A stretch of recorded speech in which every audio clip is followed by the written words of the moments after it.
Welcome to episode 2 of the Podcasting Couch. The Podcasting Couch is, of course, a podcast in which I, your host, Chris Carlson, sit down with a different podcaster, musician, video maker, YouTuber, content creators in general. I take some time to sit down with different content creators, chat with them for a little bit.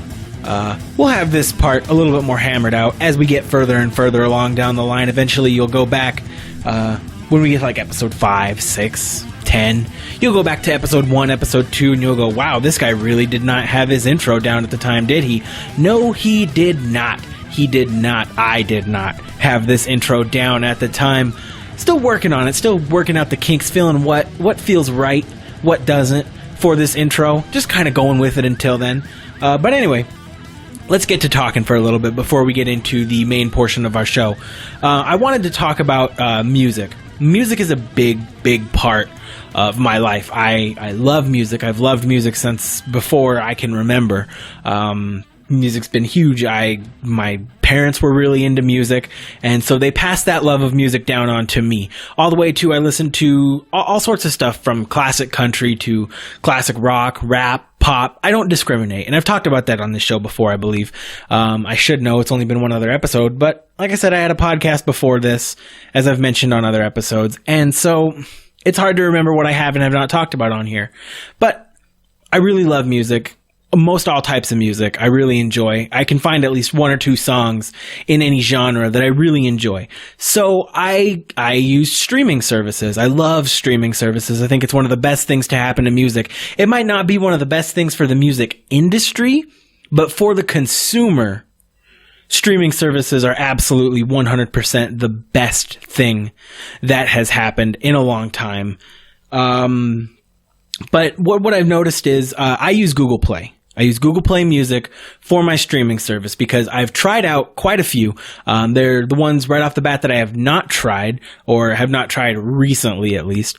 I have not tried Pandora. I don't use Pandora. I have not tried Spotify in a long time.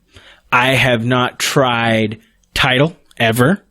And I have not tried Beats Music. I don't even know if they're still using that, but I have not tried that in a long time. I had it when it initially came out. I was not a fan of the UI, and so I got rid of it. Now, what I have tried since that I've used regularly is Apple Music and Google Play Music. And I gotta say, Apple Music, it makes me angry. It is one of the worst apps I've ever used that has been made by such a big company. If it was one or two developers or a small developer team making this app, it would be a fantastic app. But because it's an app that was made by, Apple, there's no reason that app should be as low quality as it is. It's not responsive to touch in certain locations. You can't touch an entire line for a song. You have to touch the words, and the fonts are really small. It's bad. It's not a good app, especially for the price point that you're paying every month for it. It's garbage. So I use Google Play Music. But I do have a gripe with Google Play Music because it's not perfect either, and it's what I wanted to talk about for a little bit. I don't understand it. What I don't understand about Google Play Music is why their recommendation system is so terrible. You would think that since this is Google that we're talking about, the company that has monopolized almost the search engine game, they should know music recommendation. They should have that down to a T, to a science, exactly perfect every time. But I'm going to go ahead and go down the list right now of things that Google Play is recommending to me right now, and I'm going to tell you whether or not it's something that I've already listened to with this account. So let's just scroll down here. Recommended for you. The first one is Carmen Radio, because I've listened to Carmen. So, I mean, I guess it's a radio station, so it'll show me some different stuff later, but it's not anything new. The one underneath that, Tim Minchin Radio. Again, because I've listened to Tim Minchin already. It's not because I've listened to someone close to Tim Minchin. The one after that, The Key of Awesome. the album, which I have listened to. It's nothing new. And it keeps on going down the list. And it's nothing new, you guys. The closest thing they have to recommending something new to me is a Billy Talent album, because I've listened to a different Billy Talent album. So I suppose that's not exactly online with what I've been saying, where they're recommending only things that I've listened to, but they're still staying in that realm of artists that I've listened to. I like branching out. I like discovering new music, but I can't discover new music if all that Google is going to do is recommend that I listen to more of the same. And I can't wrap my head around it. I don't understand the concept of this company that knows search engine optimization, that knows how to find exactly what you're looking for based off of other things that you've looked at, based off of, look at their ad program. Their ad program is perfect. It goes, we know all the things that you've searched for, so we know what you might search for next. Their search program is perfect. We know what you've searched for, so we know when you misspell something or you say something incorrectly, what you mean, what you're looking for. They can do all of that, but music recommendation escapes them. And that really, it boggles my mind. Like I said, it's a great app otherwise, and that's no reason to not use the app. Everything else about it is fantastic. It is very functional. The notification widget, I guess it would be called, is great on it. Everything else, fantastic. Just this one little feature is it's bad. It's a really bad feature, you guys. And it bums me out, because that's the one thing that's keeping me from calling this a near perfect app. Right now it's almost there, but it's not quite there yet because of that recommendation system. They're not utilizing their own abilities with this app, and that's just such a shame. Folks, we got a good show for you this week. This week I sit down and I talked with Raja from the Unformal Debate podcast, and it's not informal debate. You did not hear that wrong. I did not say that wrong. The podcast is called Unformal Debate, and he has another podcast as well that we don't really talk about in this episode, but it's worth giving a look to as well, and that's called Uncredible Profits. Unformal Debates and Uncredible Profits are the two podcasts that Raja hosts, and this week I got to sit down and talk with him, and it was a great discussion, guys. We talked about politics for the majority of the discussion. I would say 99% of the discussion was about politics and this current election that we're going in right now, and it was really refreshing. I haven't talked about politics with somebody who is really involved in politics in a long time, and I've missed it. And it was really nice to sit down and have a chat with him about just how crazy this whole thing is going. And it was also really refreshing to find somebody who aligns with my beliefs in a way. We're both left-leaning, I think it's fair to say, if you listen to this episode. However, we don't agree on everything. And that's healthy. That's what healthy politics is about. It's not about agreeing with every single little thing. It's about a healthy disagreement. It's about saying, I agree with you, but what if? I agree with you, but maybe we could do this as well, or this instead. That is healthy discussion on politics, and it's something that I think that we are lacking a lot of times in our society, I guess to say, communities, our little circle of friends. We kind of tend to alienate out opposing voices to what we believe in. And so it's really nice to sit down and chat with somebody and have a little bit of a disagreement. Nothing too extreme, and it didn't get heated or anything, but it was a great discussion, a very open discussion, and I really had a great time having this conversation, and I really hope that you guys will enjoy it just as much as I enjoyed listening to it. So let's go ahead and take a real short break, and then we will get right over to that interview. We'll be right back.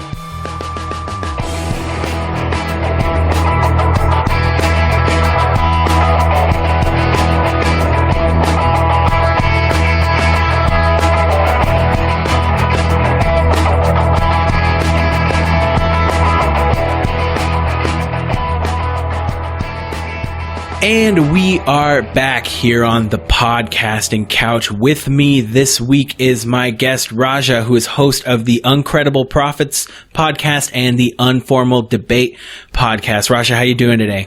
Good, Chris. How you doing, man? I'm doing fantastic, as a matter of fact. So, I haven't actually got a chance to listen to Uncredible Prophets. I've been really bogged down with a lot of podcasts lately, trying to kind of get a feel for a bunch of different guests and stuff. But I did get a chance to listen to Unformal debate, and I got to say, I really, really enjoyed it. But for those who might not know either of the show or might not listen to either of your shows, why don't you give the give a pitch of each of your shows to the audience. Let them know what they can expect if they were to listen to your shows. Okay, so Uncredible Prophets is, I believe we have 6 episodes out. So we're going to record episode 7 sometime later today or tomorrow. And that's me and my co-host Mo. And we mostly just, talk about what's in the news or what we find funny, life stuff. That's an entertainment purpose podcast, right? It's breezy, 40 minutes, easy listening, right? Right. Uncredible debate is myself and my friend Danny. We only have 1 episode out now, but we plan to do 2 this week.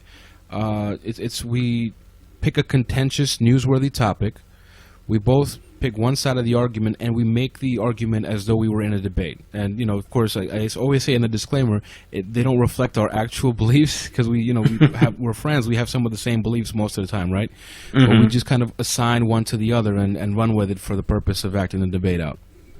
Yeah, what I really dug about that podcast, what I really liked about it, and for anybody who hasn't listened yet, the first episode, which is out right now, the other ones should be out by the time this episode's released. But the first episode was about gun control, essentially. And what I really enjoyed about it, listening to it, was very bipartisan. Both sides, I felt, were very well represented. You guys really knew what you were talking about. It didn't sound like you were just coming out of left field, just making stuff up. It sounded very informed. I really liked that about the show. I liked that it was really evenly handed, representing both sides. And I think that is a rare thing to see these days. Good debate always is even-handed. Thanks to Chris. I take that as a big compliment because I know Danny since high school, right? And we were not a debate club, but we were in a discussion group, right? And that it sort of stressed that you let the other person talk, you wait your turn, you address their points before you make your own point, that kind of thing, just to be respectful in discourse. Oh, yeah, absolutely. I know back in high school myself, and I'd asked you about this in our conversation before we came on here, that I had been in debate in high school myself. And I think that's one of the things that was really appealing to me about this show, because I remember having to not necessarily defend my beliefs, but defend just a position that I was put into. I was said, you are for this topic or you are against this topic, and you go from there. And it might not necessarily reflect what you believe, like you were saying. And I think that is something that more people could use. More people could stand to argue the other side, just to see the other side. I think it would help us kind of understand each other a little bit better as people. I think the problem is we have a tendency to kind of get into our own little corner and then not listen to what anybody else has to say. You're absolutely right, man. That's sort of the point of the podcast, is to offer 2 perspectives with equal time, equal effort, equal research, and treat both sides with equal respect, despite what we actually believe. I always think there's at least 2 sides to every story. You need to hear everybody out just to understand. If you need to get something done, no matter what side you're on, you need to work with the other side, right? So if you don't understand where they're coming from, nothing's going to come of it. Oh, absolutely. And I think that you have done a fantastic job so far with getting that across. That is exactly the feeling that I got when I was listening to the show, was that equal representation and equal-handedness that it's really refreshing, like I was saying. So I want to ask you, that podcast specifically, will you be planning on kind of sticking to more political kind of things, or will you be going into like some social kind of issues as well, or what kind of direction are you hoping to go with the show? Well, the next 2 episodes we have planned, which we're already doing research for and texting back and forth on. One is about the election coming up, so clearly very political, and one is about activist Supreme Court justices. Is there such thing as an activist court that does too much, or is the history of the Supreme Court is it in line with their part of the Constitution, their role in government? So yeah, it's going to be pretty political for a little while because that's just where the easy debates are, I guess. But right. We're going to start looking for varied topics as well. Well, I would recommend, if you haven't yet, check out the, oh gosh, what is it? Now I can't remember. The National Forensic League, long-standing debate organization. You find a lot of topics there. I Googled it as soon as you mentioned it on the email. I looked it up, and first I was like, NFL, is he talking about football? What is that? But it was kind of clear that it was somehow debate-related from the way you framed the questions, so I looked it up, and it's called something else now, I think. But yeah, National Forensic League, I definitely looked it up. Oh, they changed it? Huh. Yeah, it's something a little different now. Oh, I must be getting old. I guess that's what that tells me. Oh, that hurts me deep down. Well, yeah, that's what I loved about doing debate in school was just that spirited discussion of being able to, like I said, see both sides of the table. And I'm really interested to hear this election one, because I gotta say, at the risk of getting controversial on a podcast that is not necessarily geared towards politics, but is not out of the question to come up, this election cycle has been a bit of a crazy one, I have to say. No, that's not controversial at all, Chris. I think you're well within the ballpark on that one. This one is nuts. I heard, actually the other day, I heard somebody point out, question whether or not this election was a test to see if how far people would be willing to go against their core beliefs to defend their party. I know, personally, I lean more Democratic. I wouldn't necessarily call myself a Democrat. I don't agree with some of the Democratic platforms, but this election cycle, I was in the tank for Bernie Sanders. Anybody who was listening to my previous podcast knows I was a big Bernie Sanders guy, and now I find myself in a state now after watching. At the time that we're recording this, the RNC got finished up the last week, and the DNC got finished up this week. After watching both of them all these past 2 weeks, I find myself supporting Hillary simply for the fact that I am terrified of what's coming out of the RNC personally. Yeah. Yeah, and what the crazy thing is, they want you to be terrified. The stark contrast between the RNC and DNC was the RNC was selling fear. Bold-faced fear. They were talking about ISIS. They wanted you to be scared of trade deals. They wanted you to be afraid of political correctness, that's somehow going to come in your house and affect your life. Yeah. It's absurd. And the DNC, I mean, obviously, WikiLeaks kind of stole the show from them a little bit, but they made their point that they are the party of hope and all that. But I'm actually a little different from you. I've been a strong supporter of the Dems as long as I've been a registered voter, right? So going on 11 years now, I've been voting, and I've been every election down ticket. And this time, this is not going to spoil the debate episode or anything, but I'm considering voting third party because I'm in New York State. I'm in a very safe state for Hillary, I believe. And I just want to make the point that the way the DNC behaved, the way they treated Bernie Sanders and his supporters and his campaign, they referred to him as an insurgent in the emails. I have to make some sort of point on that. I feel like in voting for Jill Stein, or if you want to vote for Gary Johnson, if that's more your flavor, just to make a point of it, because I think she'll win, but if it's tight, at least they have something to think about. Yeah, something to kind of shake them, to scare them. What I worry about myself, I live in Idaho, so it is pretty much in the tank for Trump, I believe. Oh, wow, We have a history of Republican every year. Every 4 years we always go red. So what I worry about personally, going third party, and I guess this is kind of what we were just talking about with what the RNC was doing. I suppose here I'm going to be peddling fear, if you'll indulge me for a moment. What I worry about is a large portion of the Republican base I don't think will go third party, which I imagine if the Republican base were to go third party, they would be going Gary Johnson. Right. But what I worry about is that the Democratic side, because we see how much support was behind Bernie, and a lot of those Sanders supporters are likely to go Stein, like you were talking about. And I worry that if the Democratic base is too fragmented, what we will be doing is essentially handing the election over to Donald Trump. And I suppose that's voting from a place of fear, but it's also voting from a place of, we got really close this election. I believe the primary finished up with 46% in Sanders' favor, if I remember correctly from the numbers. That's really close to getting a very outsider candidate into the candidacy for the Democratic Party. So I think the best thing to do, in my opinion, and of course this is just speculation and opinion, is to kind of get behind the Democrats just for the safety of not having a Trump presidency. I worry, mainly what I've found this election myself is I just recently had a daughter, and I just worry about... Congratulations. Thank you. I worry about her future more than mine. I could give a shit less. I'll live with it, whatever it is. But whatever happens this election, I feel will shape a lot of things.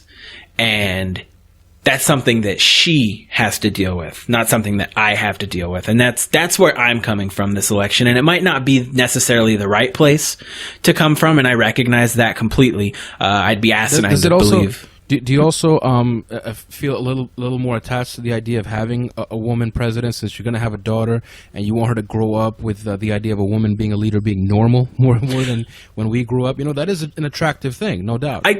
I can understand that, but I really don't. I've been saying since the beginning since the beginning of this election cycle, that I don't have any problem with a woman candidate. I don't think it matters what the candidate is, period. What their gender is, skin color, any of that kind of thing, race. What I think matters is the policies, and I think that it's great that the Democrats have the first woman nominee of a major party. But I just don't think that it's the right woman.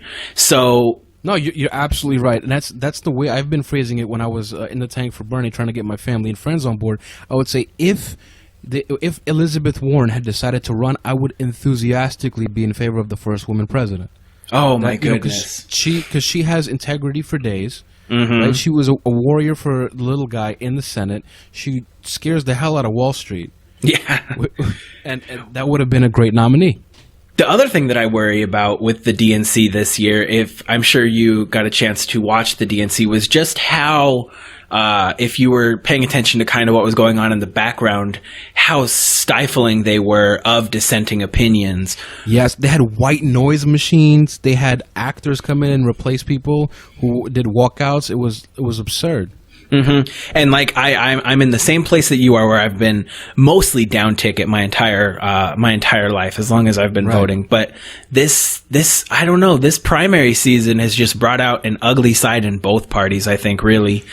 Chris, if we could just go back and get a little bit contentious, give the people some entertainment. I want to disagree with something you said earlier. Okay. So give them some unformal debate on your show a little bit. Nothing wrong with that. So you said it doesn't matter who the president is. The policies just matter. It doesn't matter if the president is black. Doesn't matter if the president's a woman. So full disclosure, my family is of Indian descent. I was born and raised in Queens. I 100% consider myself an American. I couldn't live in India for a week. I'm not that. My culture's all over here, right? Right. But I think the role of the president is very unique in American politics, in that they are both, this is going to sound counterintuitive, because the president is both a huge, if not the biggest policymaker, but they are also a figurehead. The face of the president, the identity of the president gives a lot of power to the notions that everybody works on stereotypes, right? More or less. Right. And I think electing President Obama, we won't know for 10 or 15 years how big that actually was. We'll figure it out later when, like, the other day a friend of mine said, there are 6-year-old kids who never had a white president. I was like, wow, that is, I mean, not that we shouldn't have white leadership, but what is normal?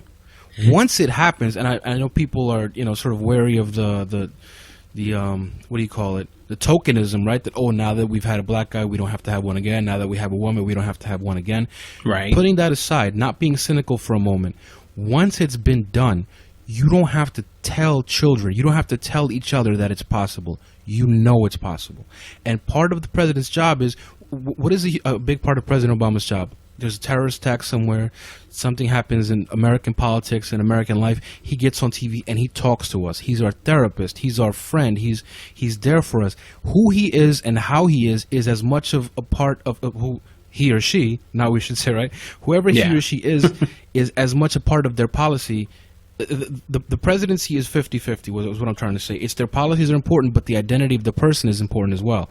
And this isn't, the white upper class Yale educated son of a president this time, right? Even Donald Trump, I'm not a big fan of his, but we don't have a conventional candidate, and that tells you that America is going in a different direction, and I think that's inspiring for people.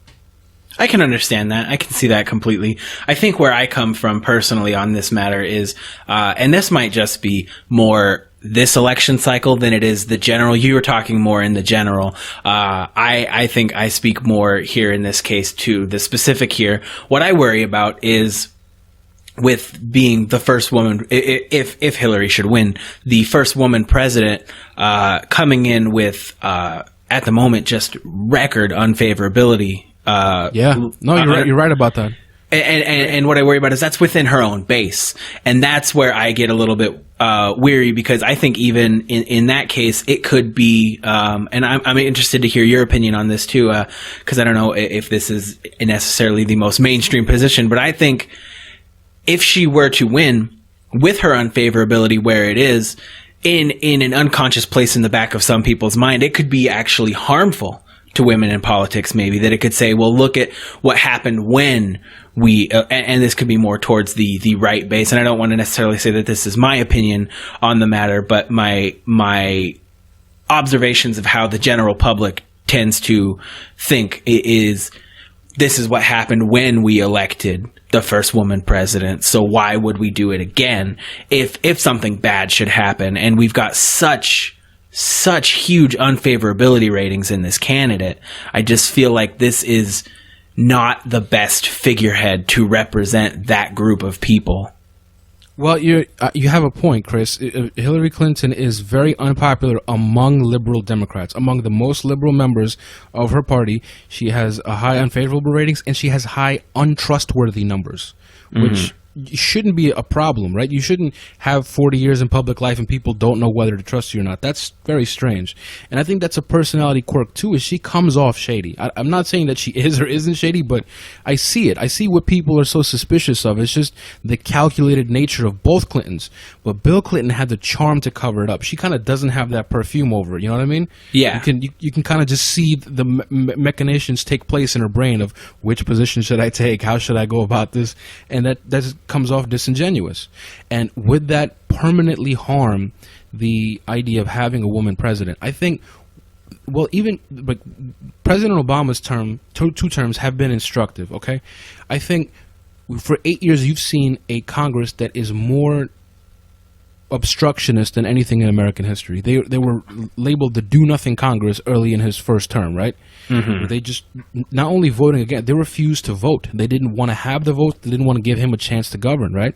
Right. Now, you could say they were trying to railroad him because of, he came in on a landslide. He, won states from John McCain that no Democrat had won in decades. But some people put a racial tinge to it. I won't go there. But let's say, hypothetically, he has given sort of a divisive image to the idea of a black leader. The fact that we've now had a black leader, I think, outweighs that, still gives puts the possibility more in the favor of electing another black man, and now if Hillary wins, electing another woman, than had they never been elected at all. Because in the early 2000s, going into 2004, it was still a joke. Stand-up comedians were making jokes about having a black president because it was absurd. You a fan of Dave Chappelle? Yes. Dave Chappelle in 2002, 3, 4, his show was on. He was making jokes about what if we had a black president, and the Sam Jackson. He had the Sam Jackson character of an asteroid flying towards the Earth, and they'd blame the black guy for the asteroid coming. Right. It was a trope. It was a joke, and now whether you like him or not, he was there. That's Right. part of our history now. That's going in the books. And I think, there could absolutely be a better face on it. I would personally much prefer Elizabeth Warren. I think she, integrity is her middle name. And I think Hillary kind of missed. I mean, it might have been controversial for different reasons, but if she had picked Elizabeth Warren as her running mate, I think that would have answered a lot of questions. Even though the vice president is a ceremonial position, they don't really do anything. Yeah. She had the opportunity to really quell a lot of fears, and she picked the most traditional choice out there in Tim Kaine, just sort of a wink and a nod to the old school, like, hey, I'm one of you guys too. And that's the problem with Hillary Clinton. I think you're absolutely right, and I want to get back to that in a moment. The VP pick, Right. That is something that I would like to talk about. But I want to get back when you were talking. You kind of made me think about something, and that was what you were saying a moment ago about that we won't really see the repercussions of this, be it positive or negative, for years to come. And I think I got to thinking about that as you were talking, and it made me think. And I gotta get it out. I'm losing it already. It's already going away. I think that, for instance, with Obama, like you were talking about, that we had a very obstructionist Congress. I worry if perhaps. See, it's already leaving. Oh, goodness. Hillary might invite the same obstructionism? I think so, but what I think is that in the immediate, we'll look at it and go, oh, they didn't do anything. They didn't get a lot done. Obviously, President Obama did get quite a bit done with what he could work with. And I think that history will show that. But I think in the immediate, we see, oh, he made X number of campaign promises and only got a fraction of that done. Obviously not his fault. Oh, I'm on that team too, though, Chris. I'm on that squad too. I was hoping change 100% in 2008. And, the history books will say one thing, but I'll be telling people something else. That, yeah, he promised to close Guantanamo, right? No ifs, ands, or buts about it, if I'm quoting him correctly. Mm-hmm. He was going to be the candidate of transparency, and this ended up being the point in time in American history where Americans trust their government the least, are under surveillance. The whole, Edward Snowden WikiLeaks stuff, Bradley Manning, I think now he goes by a different name. I think it's Chelsea. Chelsea, thank you. I don't want to be disrespectful. Yeah, Chelsea Manning. This was supposed to be a different kind of president. And in a lot of ways, it really wasn't. The number of drone strikes went up. Covert operations overseas have seemed to increase from the Bush administration somehow. Yeah, I mean, I have my issues too. You're right. In 15 years, we're going to talk negative and we're going to talk positive too. I think, and that is something that I'm on the same boat. I've been saying the same thing. I feel like almost cheated. I feel like with President Obama, we were sold a fake bill of goods. I think we were told we were going to get one thing. And what we got instead was a bit of a centrist who started, right. and I've been saying this from the beginning with the Bernie campaign. A lot of people were asking me, oh, do you really think that he's going to get free college for everybody? Do you really think he's going to get free health care for everybody? Do you think he's really going to get all of these things? And I said, no, absolutely not. I'm not an idiot.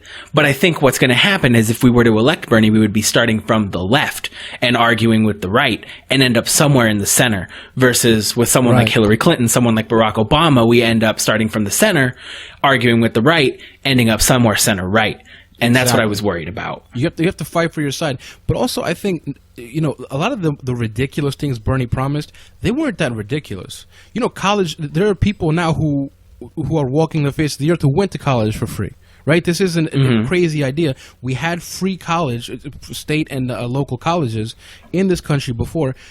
People are just afraid to take the for-profit motive out of it because these industries exist. Well, the question is, where are your loyalties? Are they with the industries? Do you want a student loan, loan shark industry making money off people? Or do you want people becoming educated? Do you want to raise the standard for science and, everything in America? Or do we want to just make money for people who make money doing nothing? Because that's what loans are. It's just you're paying interest on something. You're not creating value for society. You're not adding anything. A person going to college is infinitely more valuable than a value for stockholders. And I think Bernie Sanders struck a chord with people in that he was willing to say that. Like you said, he wasn't arguing from the center and ending up center right. He was arguing from the left and pulling the entire conversation left. And we're going to miss that in this general election now. We are, and it is a shame. And now I want to get back to what you were talking about a moment ago with vice presidents, and I don't want this whole thing to become a big big like, oh, look at us, we're on the left, and oh, screw Hillary. I don't want this to become like a conversation that continues going in the same direction. But there is one thing that I do want to talk about. Chris, okay, you're in good company though. A lot of people are scared that us sort of trying to have intelligent debate on the left are hurt, like we're sort of shooting ourselves in the foot because we're just talking, but we might be giving the impression that Hillary isn't as popular. She, maybe isn't the candidate to go with. Donald Trump wants to build a wall to keep people out, like it's the 7th century in China. That's where his foreign policy is at. That's where his immigration policy is. So you have a person who maybe we have some problems with, and you have the most unreasonable candidate in modern history.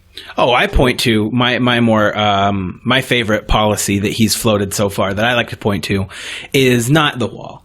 I like to point to the fact that he floated the idea of defaulting on the national debt. That is one that I worry about. The things that are actual sort of pseudo policies, something like the wall, that's not going to happen. We know that's not going to happen. Right. But even saying it, like you're talking about the defaulting on the loan, I think at one point, I think it was led by Ted Cruz. There was sort of an insurgent branch of the Tea Partiers, the Tea Partiers in the Republican Senate. They hinted that they might not pass a budget on time, and that hurt America's credit rating. Just the indication that they were willing to entertain the idea. I remember that.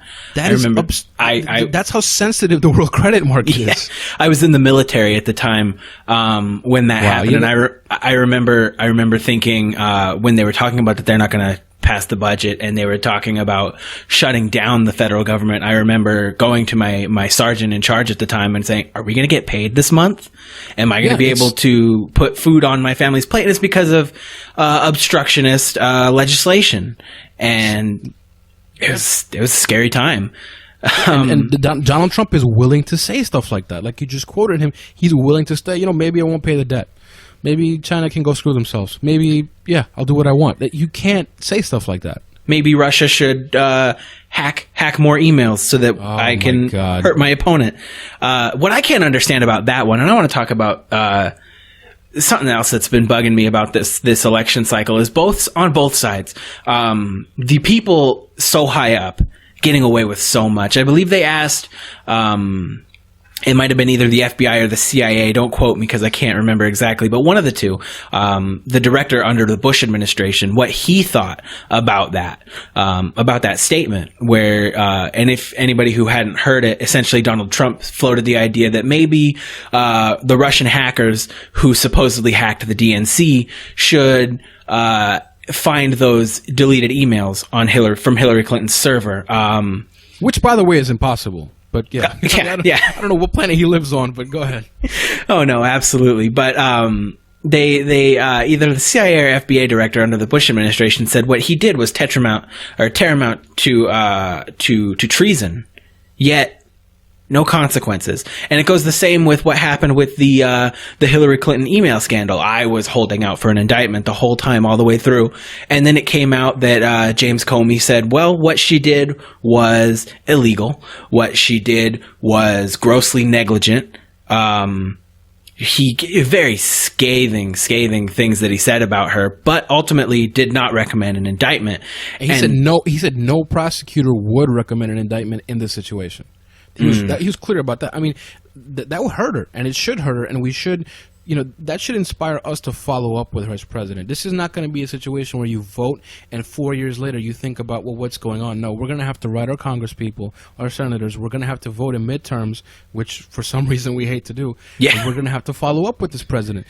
It's an advantage and a disadvantage the way she conducts policy, right? Because she's sort of a finger in the air, seeing which way the wind is blowing type of person. Yeah, but we have to stack the chips. We have to let her know which way the wind is blowing, what we will and will not accept. Well, I was telling. Oh, go on. I'm sorry. I was like, and then maybe we can hope to get some governance out of her, because she's just she's bent on not making unpopular decisions. And even the whole email scandal with the FBI, what I believe was behind all of that. Why delete all the emails? Why be reckless and have your own server when that's not the way to do it? Your own State Department said that's not the way to do it. Is she wanted to control the flow of information that related to her, that came from her and came to her, to protect herself from freedom of information requests. Mm-hmm. And that's somebody who maybe walking into the White House is that brazen with hiding information from people. That's a little bit scary. Oh, absolutely. What I've been saying, and I've been getting a lot of flack for this actually, in the Bernie Sanders subreddit, Sanders for president. I love those guys. They're so on fire, and they never quit. Yeah, I admire their tenacity, but I have been getting a lot of flack over there because I've been pointing out, a lot of people have been saying, well, what are we supposed to do? What do we do now? And I've told people personally what I think you should be doing, if you want to support Sanders further, is begin campaigning for your local, what they've been calling Bernie-crats now. Right. Yes, elect Hillary Clinton. Message. Elect Hillary Clinton into the White House. Campaign hard for Bernie-crats. Vote down ticket Bernie-crats and hold her feet to the fire. She has made concessions. Whether or not she will hold on to those is to be seen, but she has made concessions to the progressive left. What we need to do is get progressives into power to hold her feet to the fire on those promises. Yeah, but you're absolutely right. You're absolutely right. But I think the problem starts with you have a candidate who's willing to say one thing and then another thing, right? And this is the problem. I think the thing I like the most about Bernie, and there's so many things to love about somebody with as much integrity as Bernie, but the one aspect of that I really like the most is I knew which compromises he would not make. I knew who he wouldn't sell out, and I knew which policies and which issues and which constituencies he will not sell out for a compromise. Exactly. I love President Obama. He passed meaningful healthcare reform, which it has been a dream since the 20th century, right? But he made it happen. But he sat down at the table already conceding that single payer wasn't going to happen. Imagine what we would have if he sat down with single payer, where we would have gotten. He's sort of a pre-compromiser. He'll sit down with he'll sit down with something that's not liberal enough for his people, but is just liberal enough to piss off the other side. And Bernie is not the type. He would sit down and say, this is what's right, this is what we should do, and this is what we need to make happen. And I think he said his political revolution can still continue, and you referred to Bernie-crats. Yeah, I don't think it's time to give up yet. I think we should vote for Hillary in unsafe states. I'm with you on that. I'm going to try to make my little protest vote here in New York, unless the polls are close. Right. At which point I'm going for Hillary. I don't want to risk it and be the guy who put Donald Trump in the White House. Yeah. But yeah, we elect Hillary. We elect real liberals in the Senate or even local, because they need a AAA team. You have to have a city council person. You have to have an alderman, a mayor, whatever, who can go up to the national level. You have to elect people who are. If you're a true liberal, elect a true liberal. True conservatives have been electing true conservatives for decades. We're late to the game. They're great at it too. I'll give them that much. They are, as far as I've seen, one of the strongest votes in the country. Actually, let me ask you something. You're in Idaho.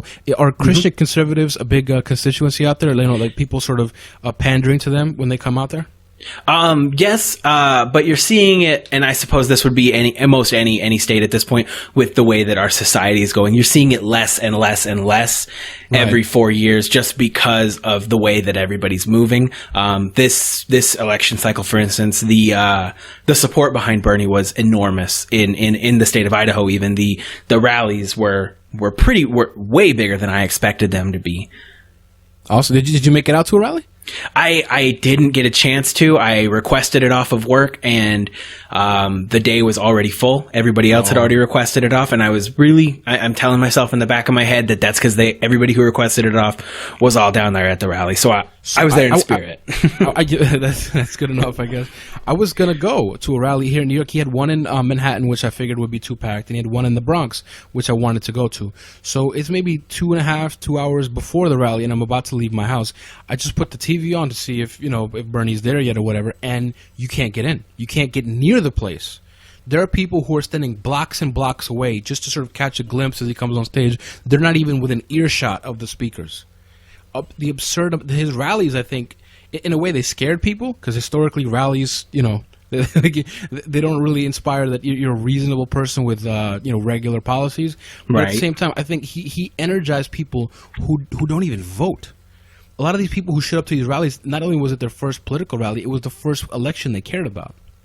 Oh, absolutely.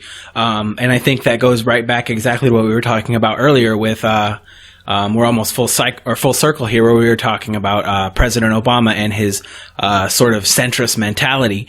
I think that's exactly why people latched on to the Bernie campaign so much, is you had somebody who was arguing from the far left and was saying, yeah, we can do this stuff, but unlike President Obama, had a proven record of just that. Oh, Bernie Sanders has a reputation as, he was so liberal, he left the Democratic Party. He's technically right now he's an independent. Mm-hmm. He was a Democrat, and then he didn't want to be a Democrat anymore. Because I believe, I don't know if it was related to at the time of the Iraq War, I think he was an independent. And I remember reading the list of abstaining voters. It was, Barney Frank and like a couple of Democrats, and then independent Bernie Sanders. And I remember thinking, there's an independent in the Senate. That was pretty impressive at the time. Yeah, but I think if we can work from within, the revolution can continue. We can get Bernie what he needs. It's just up to us to be active, not to wake up every 4 years and see, what happened in the last 4 years, let me vote this way or that way. That's not how you get change. Oh, absolutely.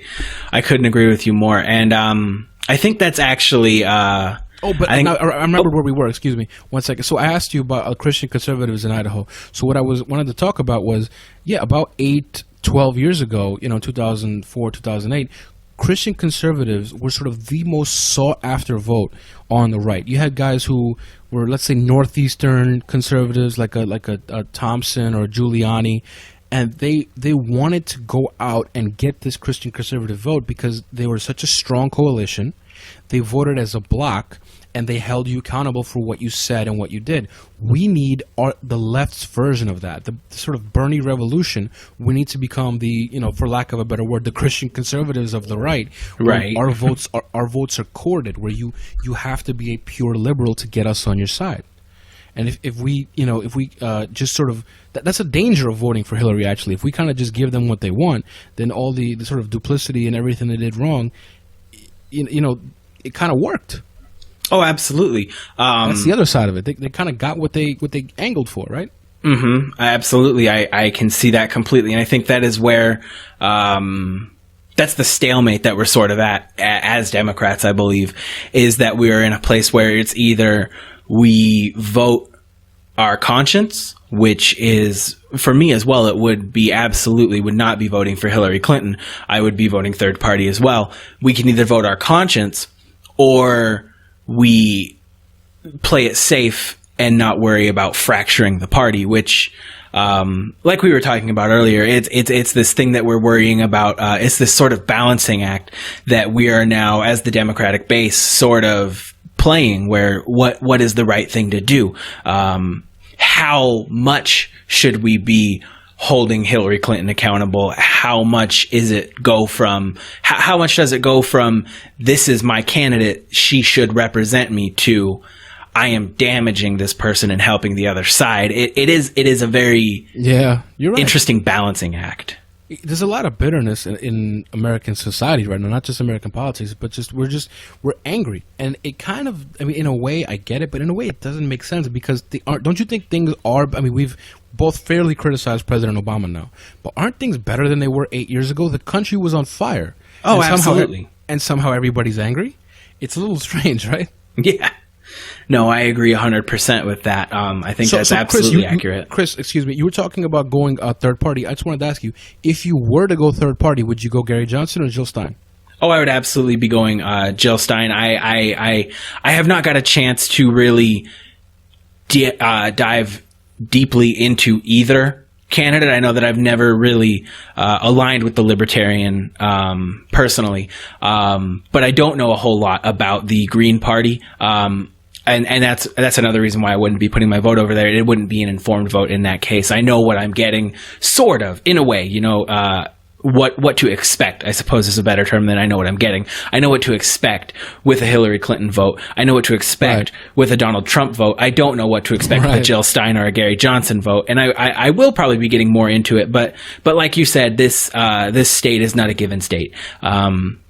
It's a more dangerous vote to go third party in this state. I think to split that small bit of Democratic representation in this state is very favorable to the candidate that I don't want more, if that makes sense. Yeah, no, that makes perfect sense. That's the conversation in America right now is, do you want to vote? Since you can't have your first choice, why not vote against the worst choice? It's a lot of people are using that logic where, people are even voicing it that way. They're saying, I don't love Hillary Clinton, but I have to vote against Donald Trump. Exactly. And that might cause, a landslide of people who, like you said, she has high unfavorables, but she might win on a landslide because of how much more unfavorable Donald Trump's ratings are. Oh, absolutely. I was telling someone the other day, I said that the Republican National Convention, in my opinion, was a better ad for Hillary Clinton than anything Hillary Clinton could ever put out. Well said. Well said. Oh, my. Yeah, this is just it's a different one. This is definitely a different election. I like the fact that things are getting shaken up. Things aren't staying the status quo that they typically are. It's very refreshing. Absolutely.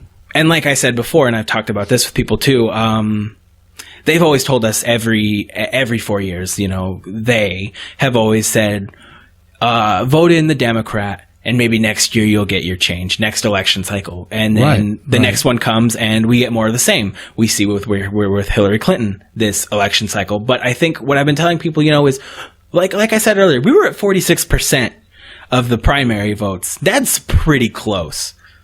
I think you're right. I think the worst thing we can do is shut up because we've made a point.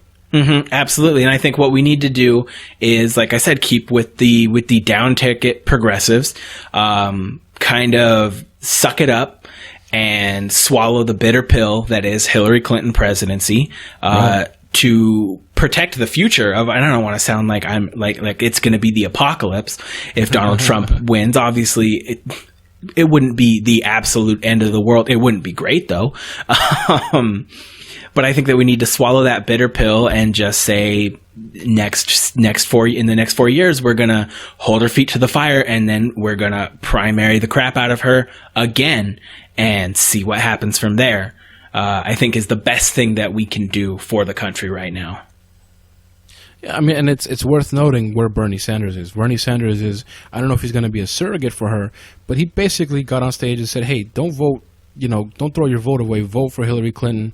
I think President Obama said, don't boo, vote. Hillary Clinton quoted him on that. Bernie had his own version of that earlier. Like, don't boo, make something happen.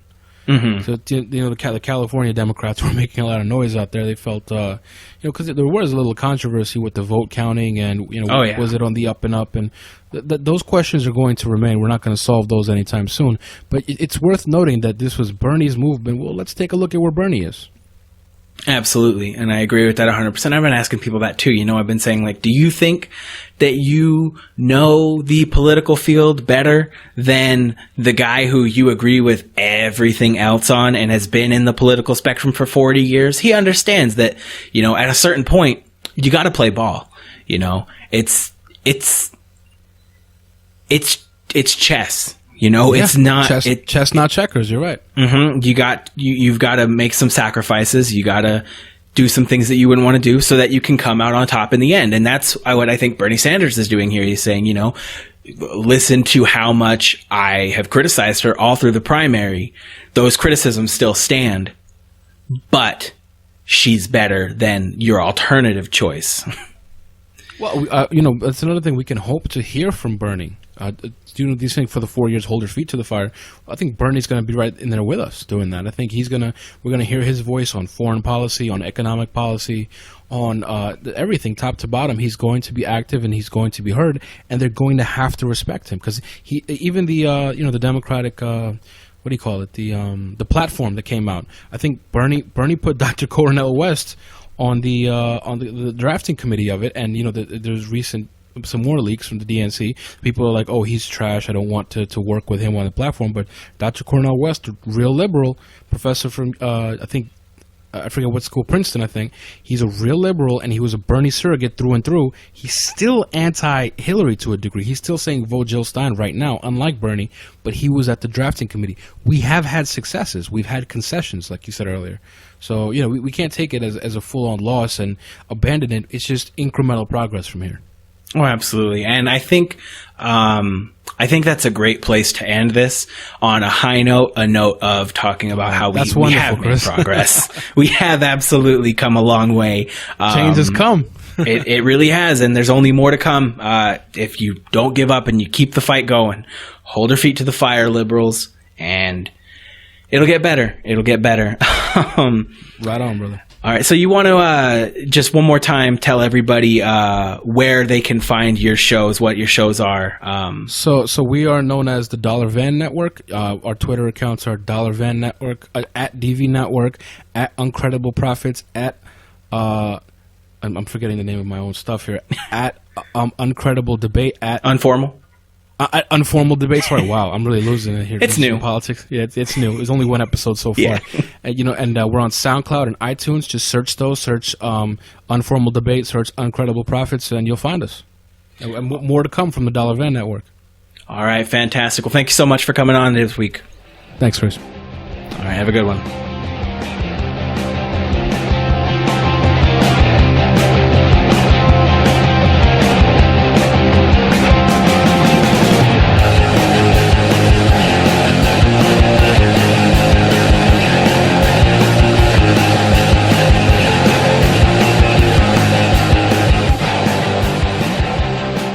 All right, and that does it this week for the Podcasting Couch. Big thanks to my guest Raja for taking time out of his day to come on to here and chat for quite a while about quite a few things. It was a great discussion. I really enjoyed it. I hope that you guys really enjoyed it.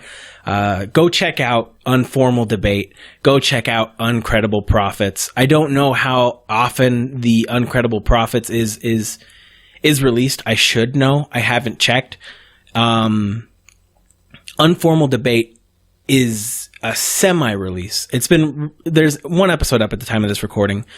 I don't believe that there's a second episode up yet, but they're working on the other episodes. And I can tell you right now, if the other episodes are like this first episode, it's good. It's something to listen to. If you really care about listening to like really hearty debate, really good informed debate, that's something to listen to. And we're not talking a screaming match. We're talking an intelligent discussion between two people about two opposing sides of an issue and not really reaching a resolution, but having a spirited debate. And that really is one of the best things to hear. Not these screaming matches that we're used to, but just a civilized discussion between two people about two opposing sides of something. It's a great show. You guys really should give it a listen. There will be links to everything in this episode, in the show notes for this episode, rather. And you can also check out thepodcastingcouch.com for all the other links. Links to our iTunes, Google Play, Stitcher, which you should definitely subscribe to this show if you have not already on iTunes, Google Play, Stitcher, or whatever podcasting app you use. If you have some time, go ahead and drop us a review on iTunes. You have no idea. Like I said, you have no idea how helpful that is. It is one of the best things that you can do for a podcast is to go and leave them a review. Leave a review about how you feel about the show. Even if you don't like the show, give them a 1-star review. Maybe email them first, tell them why you don't like it instead of putting it out there. That's just the courteous thing to do. But if you don't feel like being courteous, leave them a 1-star review. Tell them why you don't like it. Maybe they can get better. Maybe your podcast that you like to listen to will say, well, fuck that guy. That's one less listener. Who cares?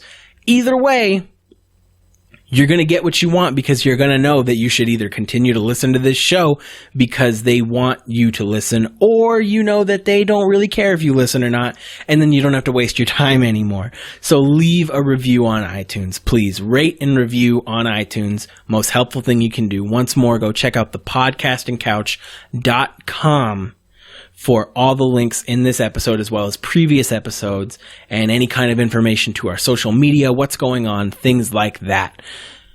Till next week, this has been the Podcasting Couch. I've been your host. My name is Chris Carlson. I'll see you next week.